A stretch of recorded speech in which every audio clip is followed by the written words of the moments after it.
later. And Elisa is, I think, back in California. Yeah. Oh, really?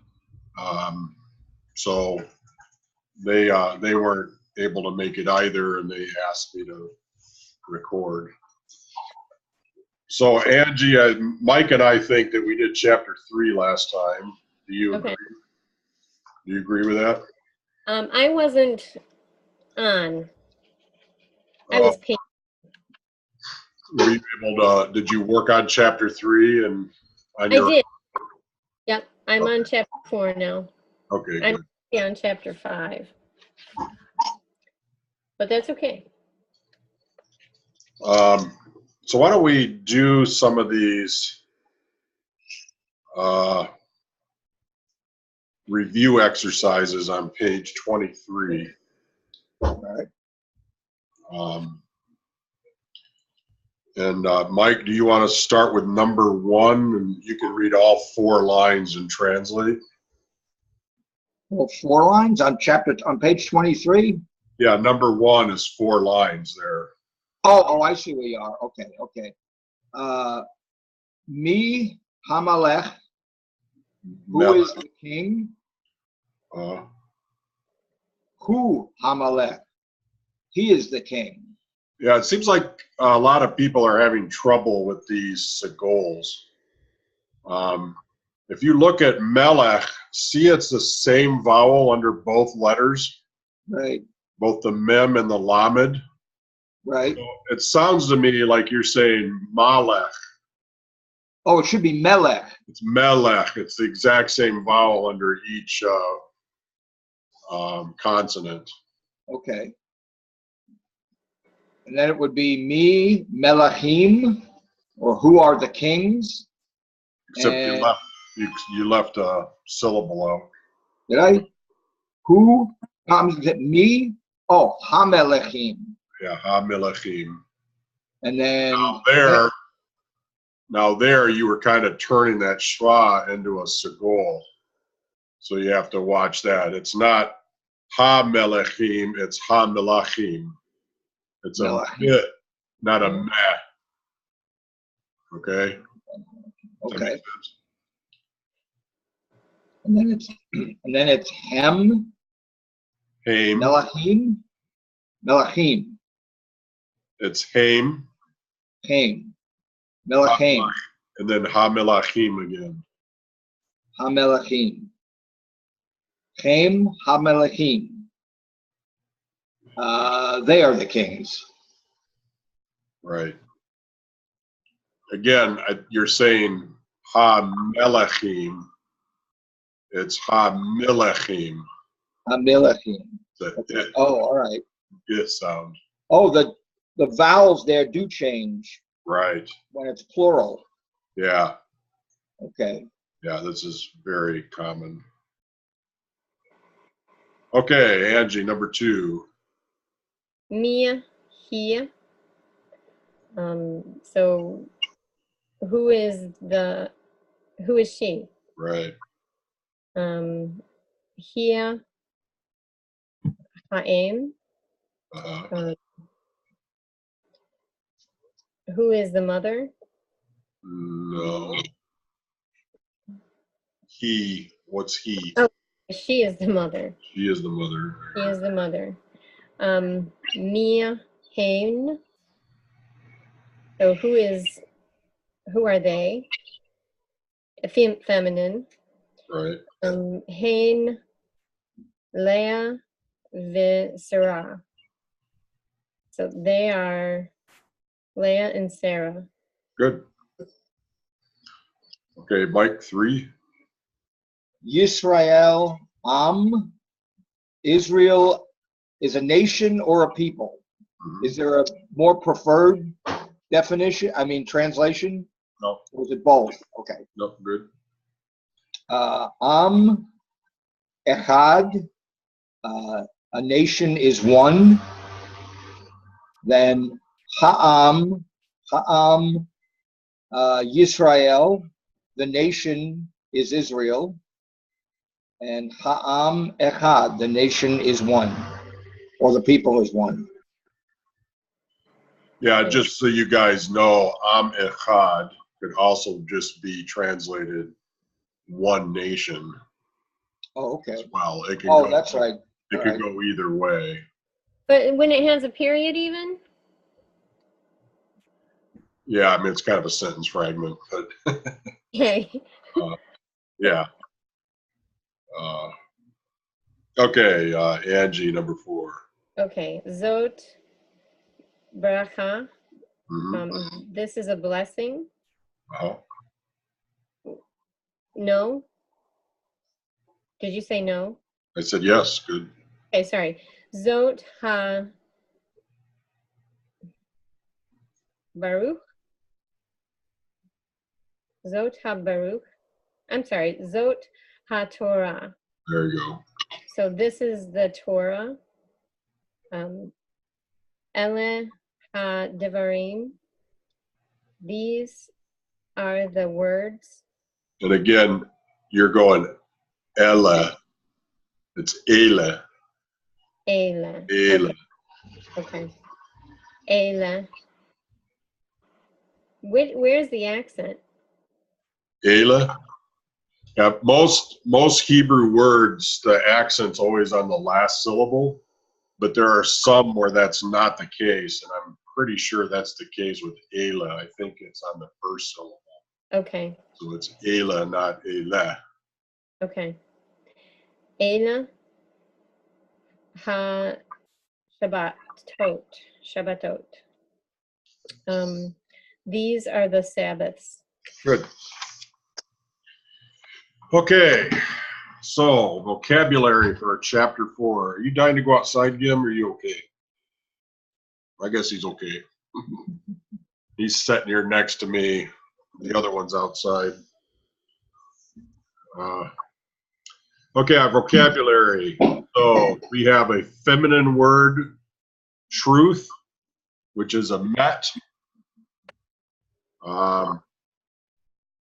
This is actually where the man's name Emmett comes from.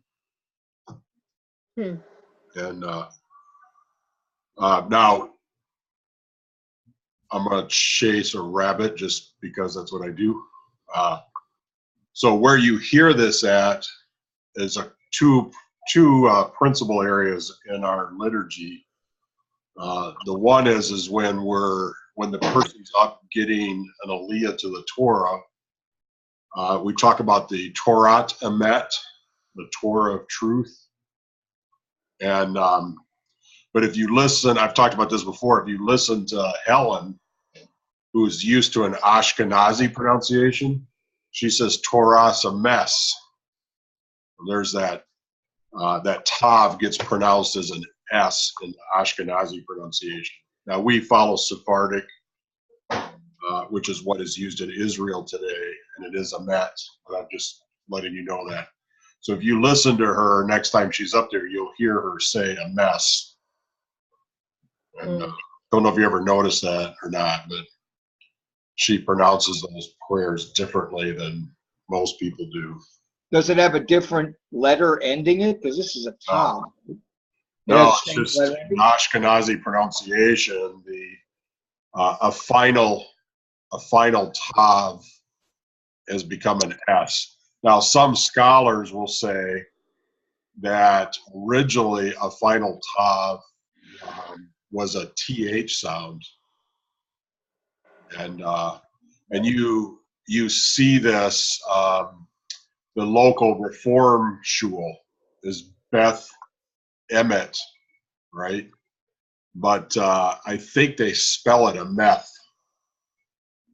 If they don't, there are other synagogues that do. I'm trying to remember. I think they might be Beth Emet. Well, you're hearing it in the Beth, right? It's not. In modern Hebrew, it's Beit, right? It gets often translated as Beth, and that's how you get Beth Lechem, right? Beit Lechem is the Hebrew, the Sephardic pronunciation, but this is how you get the word Beth Lechem. Is that like the word covenant has a tav on the end of it, doesn't it? Like, what is that, berith? You'll often hear it be rendered as a th. Yeah. I think that's the way it is in the liturgy somewhere, isn't it? It's pronounced with the th in the end. I never noticed. No? Not in our liturgy. But like there's a Hebrew organization called B'nai Berith. And Right. it's not Berit.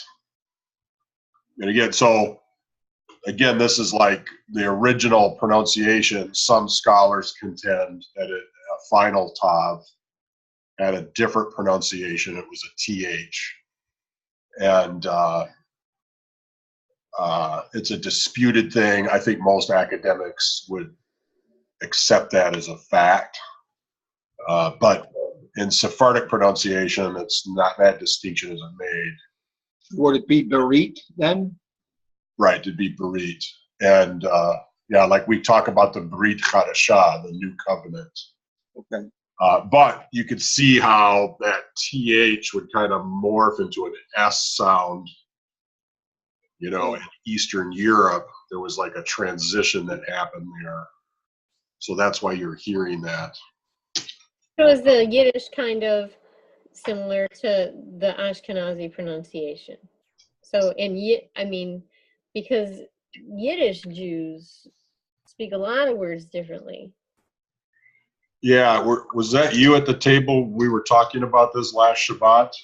But a lot of those Chabad people are Yiddish people. So Yeah. they use a lot of different words differently. Yeah, So- no, it's like I was saying last Shabbat, vowels change, and the stress on the words change.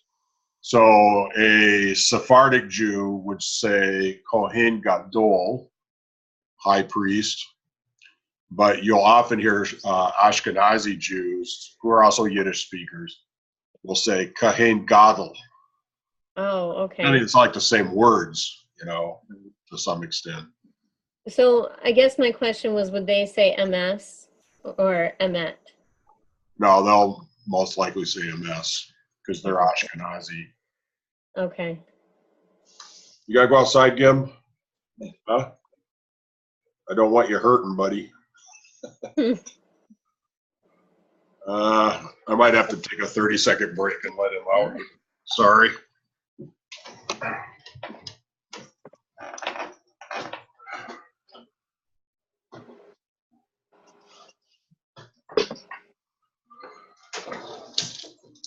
There. Good girl.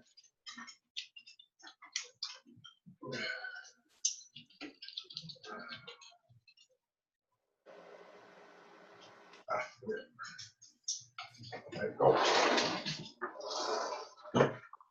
The only problem is he won't sit out there like the other dog will. He'll be dying to come in. He's our old man. He's 9 years old. Okay. So then they give you the word we. I think they're giving you a bunch of pronouns here that we haven't had yet. Anachnu and anu are alternative forms, and they apply to both male or female. So there's not a feminine versus a masculine form of we, just like there's not a feminine or masculine form of ele. These, right? Now, what they're not telling you here is that why do you have two forms? Why do you guys think there's two forms of the pronoun we? It's kind of weird, isn't it? One a more formal? No, that's a good guess. I don't know. Yeah, you probably aren't going to figure it out. But what it is that Hebrew changed even throughout biblical times, as any language does. And one form is the biblical Hebrew version, and the other form is a rabbinic Hebrew version. It's a later Hebrew development. So can I guess which one was the I'm not sure if I can remember. So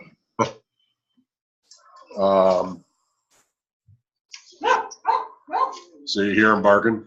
He wants in. Go ahead and get him. We'll get him. Yeah, last chapter we had Hain, right? There's also a Hainah. They don't give it to you at all. You mind letting Gimli in? What about Ann Arbor Arms? Did you do it? Yep. So there's several pronouns that are like this. Hey, what about your toy? What about your toy? I think the longer form is the rabbinic later form, but I could be wrong. I honestly don't remember which way it is. So like if you read scripture, I guess an easy way to do it is to see the word we in the Bible and see what it says, right? So if you look at older texts like the book of Genesis, can I do a quick search?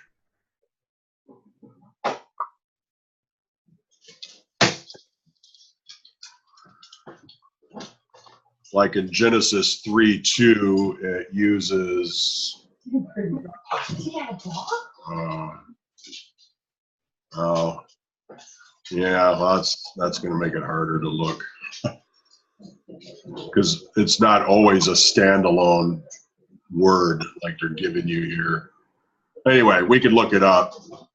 Well, here's Haim in Genesis instead of Hema. So my guess would be as a Nachnu is the rabbinic term.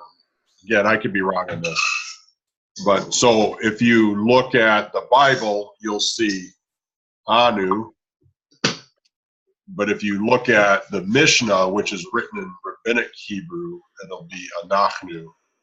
If I got them right, it'll be one or the other, switch them. And it's just a fact of it shifting over time. So, you know, in Yeshua's day, the rabbi spoke and wrote in a rabbinic, what's called rabbinic Hebrew, that's slightly different than biblical Hebrew. And most people weren't even speaking Hebrew on a day-to-day basis anyway. They were speaking Aramaic. You know, most scholars are pretty sure that Yeshua was speaking Aramaic on a day-to-day basis. And that he also knew Hebrew, and he also knew Greek. You know, this would just be a common thing for people back then to be able to speak all three of them. Which one would they use today in Israel? Well, it's modern Hebrew, which is even another more another variation, huh? Right. And this is actually not to chase too much of a rabbit, but most scholars think that rabbinic Hebrew was spoken somewhat as a day-to-day language in and around Jerusalem. But in the north, there was like nobody doing that. Everyone was speaking Aramaic. And this was part of the divide between the north and the south, right? It's kind of like the people in Judea saw the Galileans as sort of country bumpkins. And it was even like the distinction was even in language. You know, these are the guys that are speaking Aramaic all the time, not Hebrew like us, you know, kind of a thing. Does that make sense? Yeah. What was Aramaic a combination of? Aramaic is actually a language from Babylon. Oh, okay. But it's a Semitic language like Hebrew, and it's very close to Hebrew. I don't know if it's close to Hebrew because it's always been that way, or if it's a shift, or maybe a little of both. Okay. It's probably what Abraham came over with, right? Was Aramaic, and it morphed into Hebrew, perhaps. That'd be an interesting study. Yeah. Never thought about that before, actually. Well, because the Torah was in Hebrew, right? They think it was, right? Yeah, it was written in Hebrew, but it was written, remember we talked about this, it wasn't written with this alphabet. This is an Aramaic alphabet. It was kind of a skeletal It was called Paleo Hebrew, and it was based off of the Phoenician alphabet, just like English is. Okay. Okay, so then we have Anachnu and Anu, and then we have you masculine plural, so like you guys, right, is Atem, and you gals is Aten. So it's preserving the same thing where if it's a final mem, it tends to be masculine. If it's a nun, it tends to be feminine. Just like Hain and Haim, right? Son is Bain, and the plural is Banim. Now, if they're just talking about nouns here, so if you say there is a son, you say Bain. But one might ask, well, wait a minute, when we're referring to somebody, we say Itzhak ben Avram, right? We don't say Bain. The reason for this we'll get into a later chapter, but there's actually a construct form of nouns that mean of something. So son of is Ben, whereas just son is Bain. The vowel changes underneath it. So this is why. And then why do we have bar mitzvah? Right? What's going on with that? Because that means son of the commandment, right? Well, this is Aramaic. Bar is Aramaic. So son. Bar Son. For son is bar. Okay. And so this is why you have Barabbas is Bar Abba, the son of the father, right? So this is another hint that they were speaking Aramaic at that time because his name was Aramaic. And in the Talmud, there's all kinds of references to people Bar so-and-so as well. So it's showing that distinction. But the noun itself is Bain. A lot of people trip up on that because they're so used to hearing Ben that they'll say Ben, but it's really Bain. Is that like the name Bar Kokhba? Yeah, exactly. Bar Kokhba is son of the star. And again, that's an Aramaic form of that. And then we have daughter is Bat, like Bat mitzvah. But the plural form is Banot. So the Tav falls away and it becomes a Nun. This is kind of an irregular conjugation. So you would think it'd be Bat and Batot, but it's not, it's Banot. And then really, we haven't had peace before. It's Shalom. And that's a masculine noun.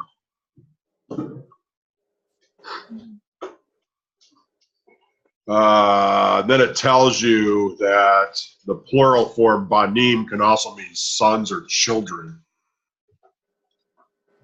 So, any questions on the vocabulary there?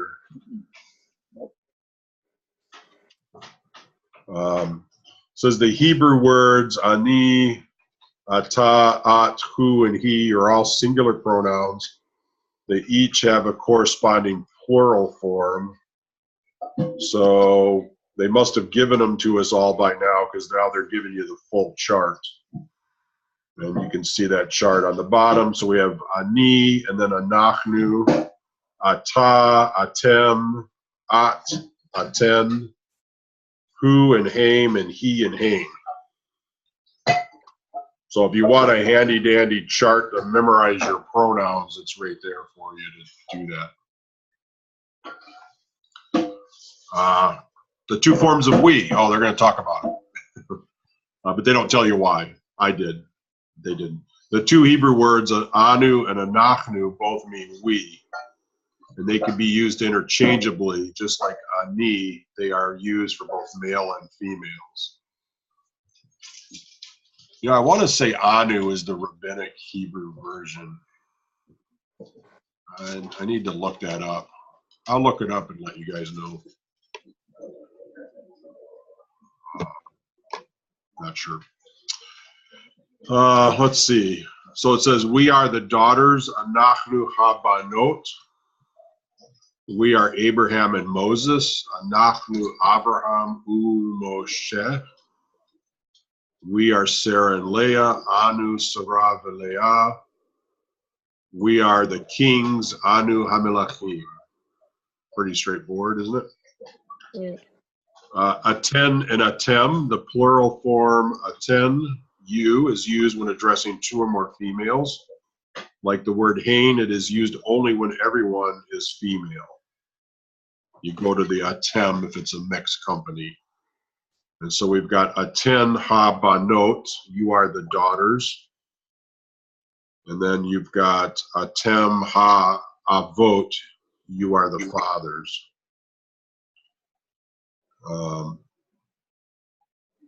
Then they tell you that haim, like the plural form haim, atem is used when you have a mixed group. So you are Sarah and Moses. You've got a mixed group here. It becomes atem Sarah u'Moshe. And then you are the fathers and the daughters. You get atem ha'avot ve'habanot. You know, consequently, some of these female-only forms are really rare in Scripture because there's not a lot of places in Scripture where it's talking just to a group of women. And in the Siddur, it's even more rare than that. It's usually we anyway, but not you. Okay, the extra pronoun. In short noun sentences, the words who, he, and haim and hain are often appear with two nouns or groups of nouns. These extra pronouns need not be translated. So this is, a little idiom of the language where to do a good English translation of it, you don't always translate the language word for word. This is true of all languages. But so if we look at this first one, the father is the king. In Hebrew, it's ha'av hu hamelech. And if you translate that word for word, it would be the father, he is the king. And you could translate that way. But probably a smoother translation would just be the father is the king. So you don't always translate that who in there. Same with Sarah is the mother, Sarah, he, haim. You could say Sarah, she is the mother. And the same with the kings are the fathers. These extra pronouns may appear in noun sentences with any noun. Who and haim are used with masculine nouns, and he and hain are used with feminine nouns. So Israel is a nation, Yisrael hu am. So you'll sometimes see it written this way. And it can throw you if you don't remember, oh, this is kind of an extra pronoun that's not really needed in English. The Torah is truth, ha-Torah, he emet. Because Torah is feminine, then you get the word he in here. And these are the words Elohim HaDevarim. Any questions there? Yeah, is it more proper to use that extra pronoun? Because sometimes in the exercises, I'm just forgetting it. Yeah, I don't think it's an issue of proper. It's just when you're reading scripture, you'll see it both ways. Sometimes it'll be there, sometimes not. Yeah, okay.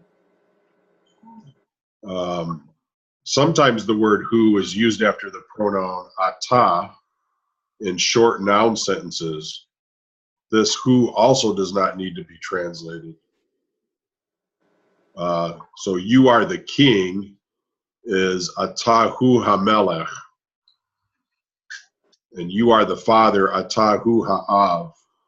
I have to say, I don't remember this because I think it's pretty rare. I can't even think of anything off the top of my head that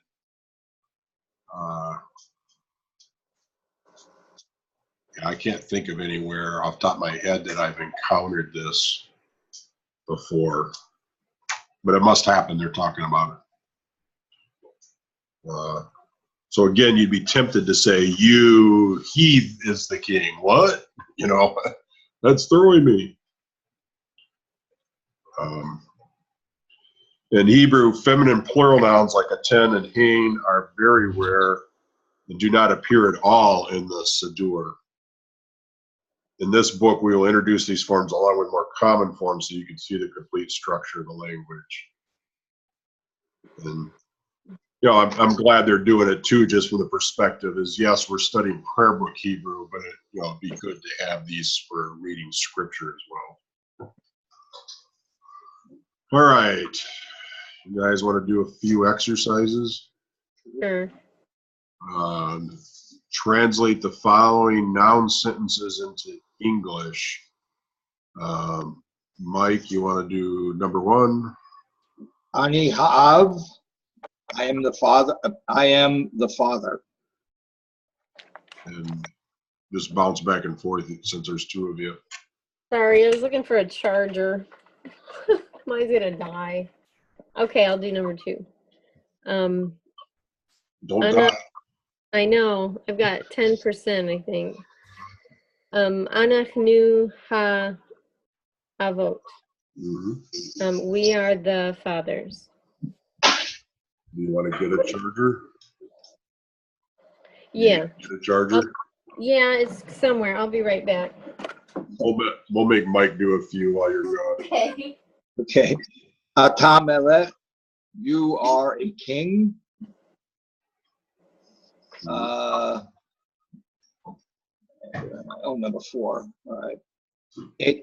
Etem melachim. You are the kings. Oh, she's back. Just watch your vowels. It's atem. Atem. How do I say A? Yeah. Atem melachim, kind of like Ata. Right. Keep going until she's done. At ha'em. There we go. You are the mother. Mm-hmm. Aten ha-banot. You are the daughters. Okay, I can go. Which number You are go, we see? on? Well, why don't he finish the column and then you'll do the other column? Okay. Who Ben? He is a son. Bane. Bane. He is a son. Bane. You just talked about that too. Yeah. Hem. Avraham. Aim. Hain. Avraham. Usara. Excuse me. Umoshe. They are Abraham and Moses. Now, before she goes on, another interesting thing, and I may have said this before, but in biblical Hebrew, we make this distinction between a sere, which is that 2 dots side by side, haim, and the sagol, which is the 3 dots, is an right? It's a and Yeah. In modern Hebrew, they don't make that distinction very well. There's like a slight difference, not much, So they would say, do we have an example? Like they would say Moshe, not Moshe. It's kind of got more of an A sound to it. So just kind of interesting that in modern Hebrew, they don't make those distinctions so much. I should say Israeli. I guess it's modern Hebrew. But anyway, we say A and E. So the first one is A, Haim. Right. And the second one is Moshe. Right. Okay. But Israeli would say like Haim, Avraham, Moshe.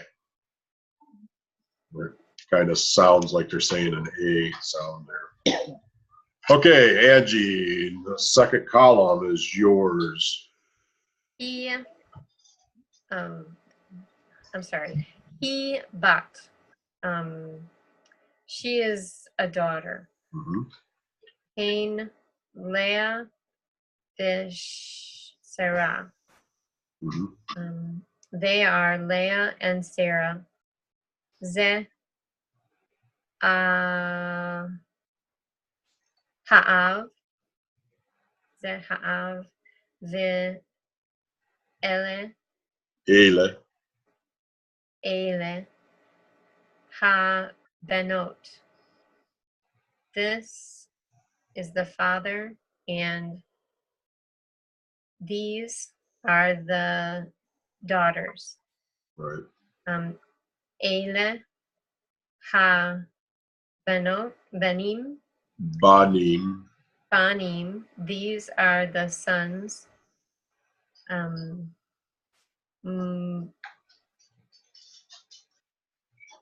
Moshe V'Hamelech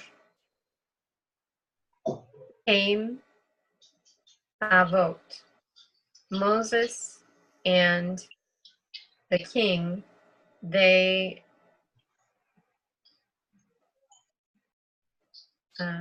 fathers. Or you could translate it. The they, right? Right. Okay.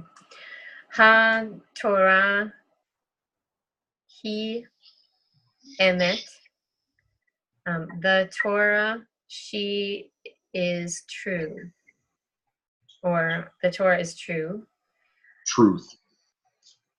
Truth. Okay. Right. True is an adjective. Truth is the noun. Okay. So the Torah Are they the true. same word in writing? I don't know for sure. Okay. Yisrael He Haaretz. Israel is a land. The land. Israel is the land. The Hashalom Hu Baracha. Biracha. The peace, he is a blessing. Or the peace is a blessing. Right. All right. Looks like true is a form of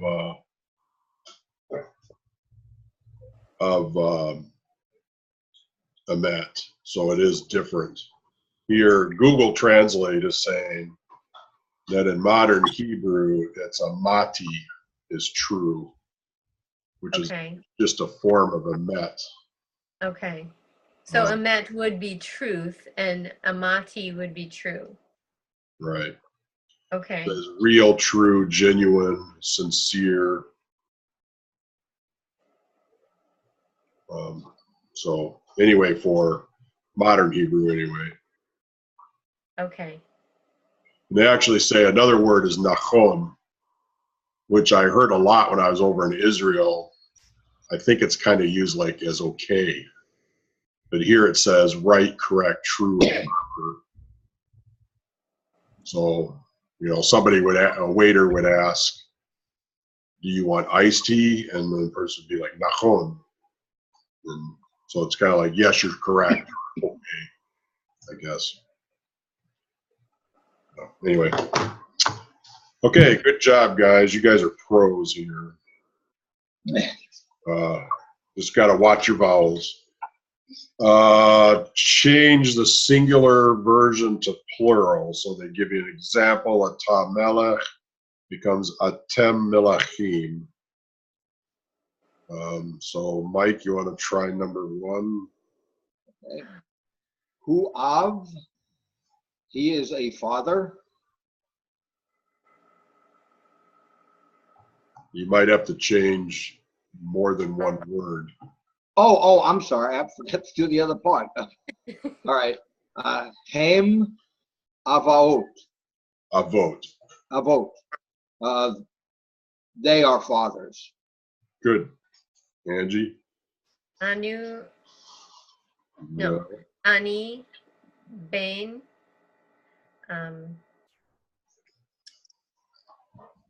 Aten, Benot. Not a 10.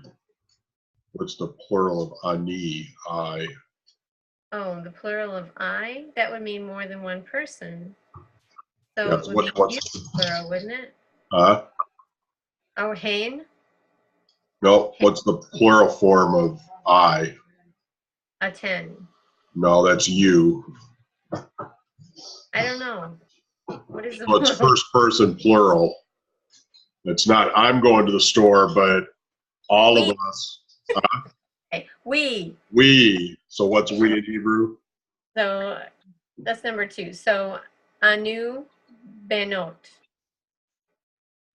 Right? Banot. Watch the Benot. vowels. Okay, so it changes form. It changes the sound. Daughter. Well, it's Ben and Banot. No. Okay. I'm sorry. I'm trying to do two things at once. I shouldn't be. No, that's right. Banim. I said Banot. It's Oh, I was thinking it was daughter. It's son. Okay. It's son. So it's Banim. Ani Bain. I am a son. So it becomes a Nachnu Banim. Okay. We are Okay. sons. All right, Mike, your turn. Okay. He ha'av, he ha'em. She is the mother, and Hain ha'emot. They are the mothers.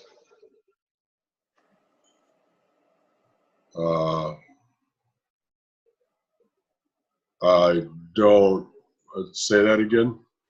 Hain ha'amot. Emot. It's Imahot. Imaot. All right. Hain ha'imaot. They are the mothers. Right. I didn't know you changed pronunciation on that one either. Yeah, if you go back to chapter 2, probably. No, was it just this last chapter? I think it's just this one. They gave you plural. Mother. Oh, maybe not. I don't know. No, it's page 16. So, Ama. Oh, is that what you said? Ima. Imahot, yeah, bottom of page 16. Yep. Aim, Ima. and it's Imahot. Okay. All right, I'm on number 4. Is that it? I believe so, yes. Yeah. Ze ha davar. Mhm. So this is the word. This is the word. Or thing. Okay. Ele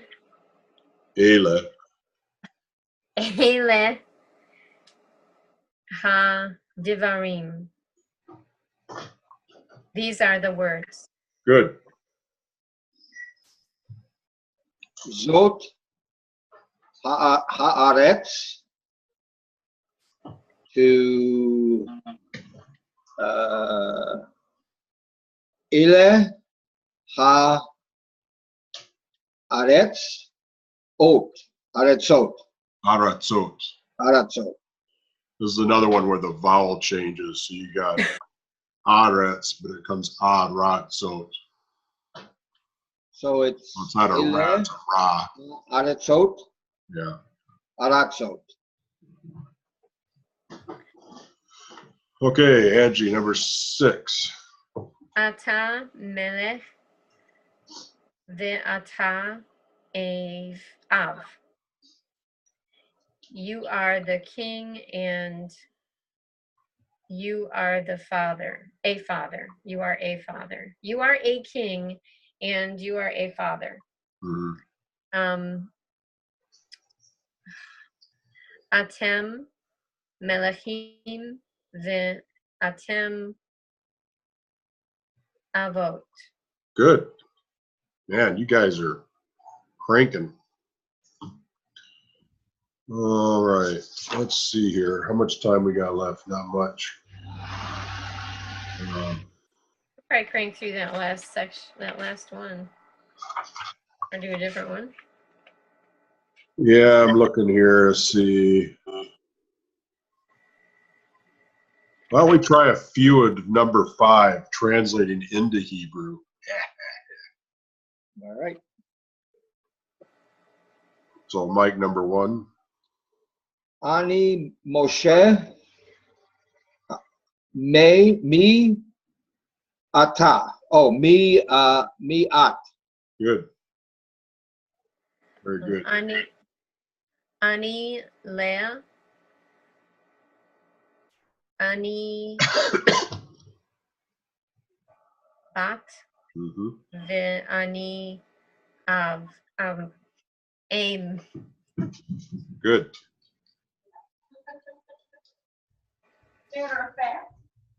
Back to you, Mike. Me he. Yeah. He ha aim. Anu ha avot ve hem ha benim. Banim. Banim. Good.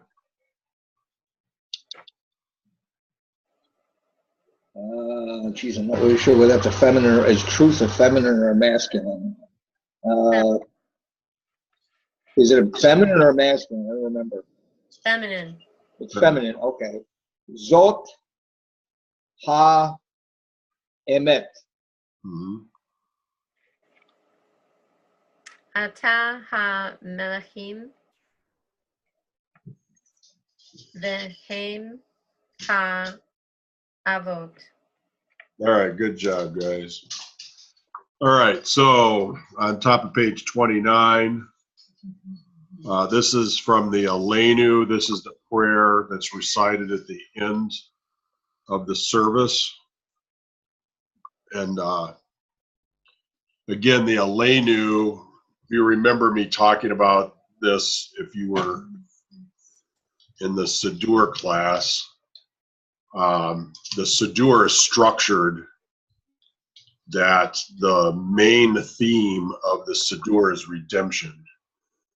Other topics come up, but the overall structure is redemption. And so we have Israel, we have prayers for Israel's redemption, but we always end in the Aleinu for this prayer for the redemption of the world as well.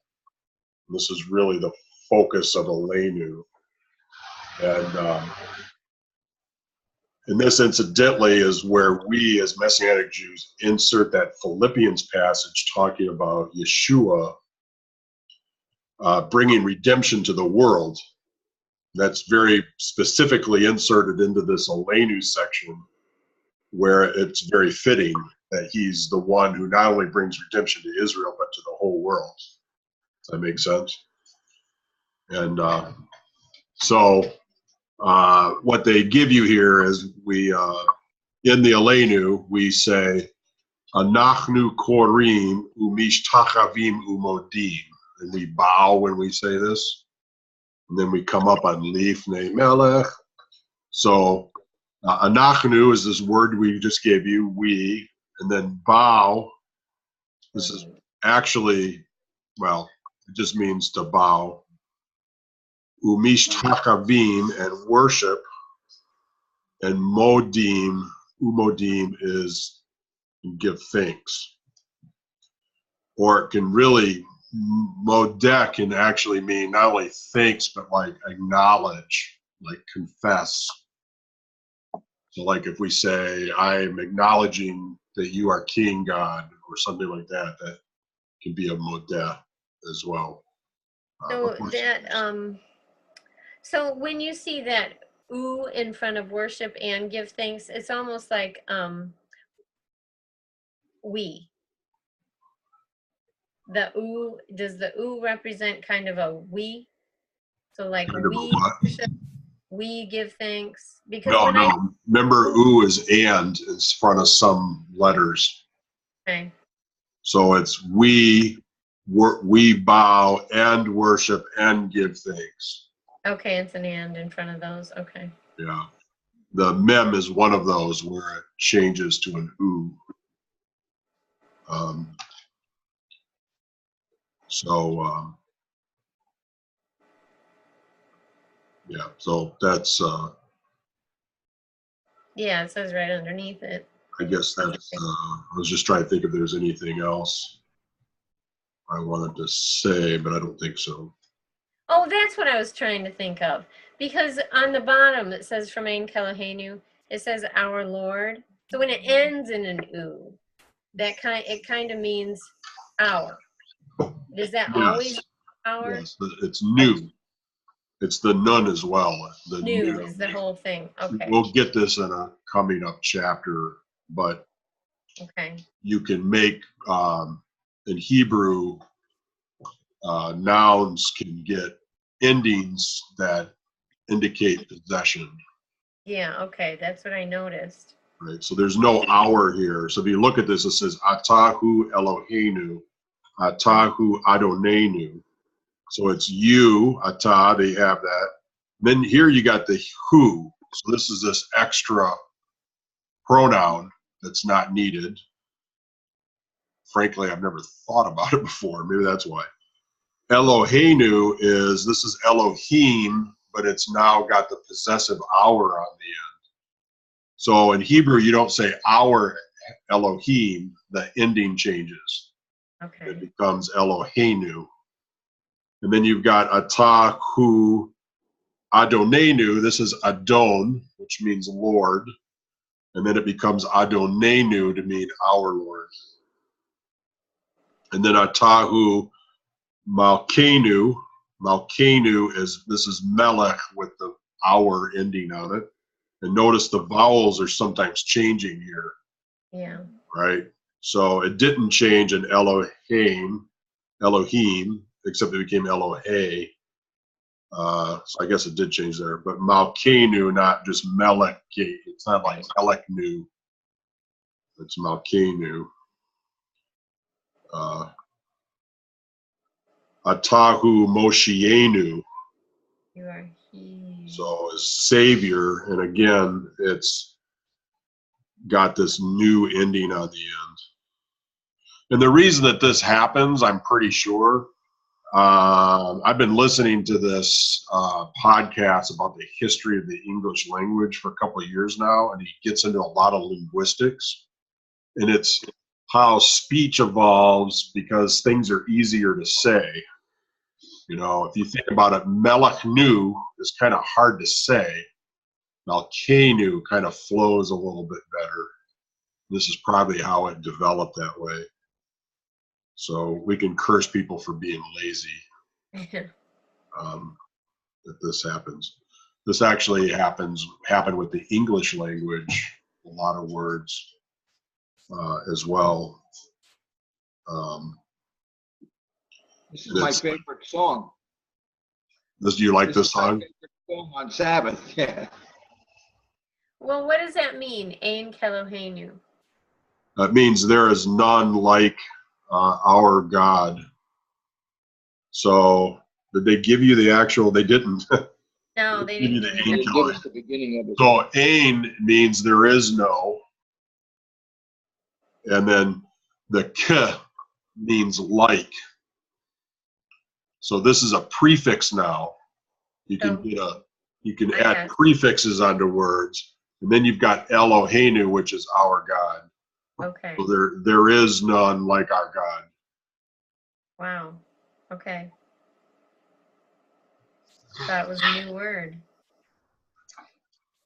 Yeah, you see how that's a perfect example of a word that's getting both a prefix and a suffix.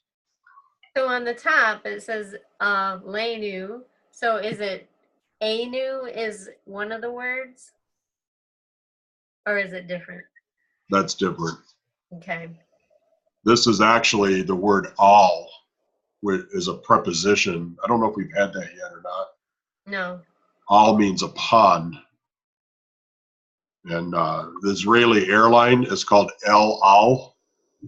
It literally means two up, because El means two, and Al means over or upon. And so it's kind of this cute little name there, El Al Airlines. We're like going up. And so what this is it's upon us, right? The prayer says it's incumbent upon us to worship the God of Israel. And that's that Aleinu is upon us. Okay. All righty. Well, cool. Yep. Good class. Fun times. Yeah. Yep. I was trying to do two things at once because I was trying to look up this rabbinic Hebrew thing. And I thought I could probably quickly pull it up on a Google search.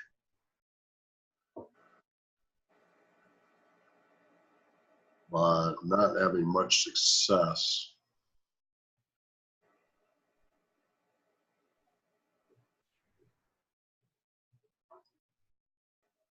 Um,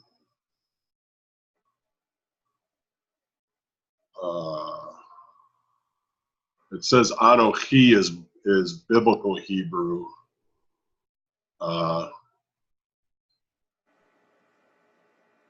But today it's just Ani. And then it says in modern Israeli Hebrew, the form Anu is the more formal and Anachnu is more colloquial. Oh, isn't that interesting? Huh. So they still use both forms. I thought the shorter one would be the modern one. Well, they're not saying which is which here. Well, I did think the short one would be more formal, is what I was trying to say. Oh, well. Yeah. I'll see if I can find it. I guess I'm not going to lay my hands on it real quick. You know who you know is Hannah.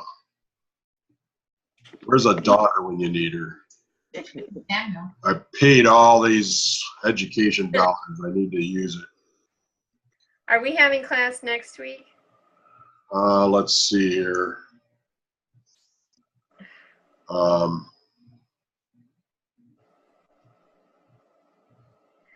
I thought Megan said something, and I thought you said something when she said something when we were in the membership class, but now I can't. Maybe you weren't saying you weren't going to be here or something. I think what she was saying is that she didn't want two classes in 1 week. Yeah, I thought you replied, but maybe I'm wrong. So when did we set the next membership class for the 7th? Did we? I think so. I gotta look. I can look at my here. I'm gonna end the recording.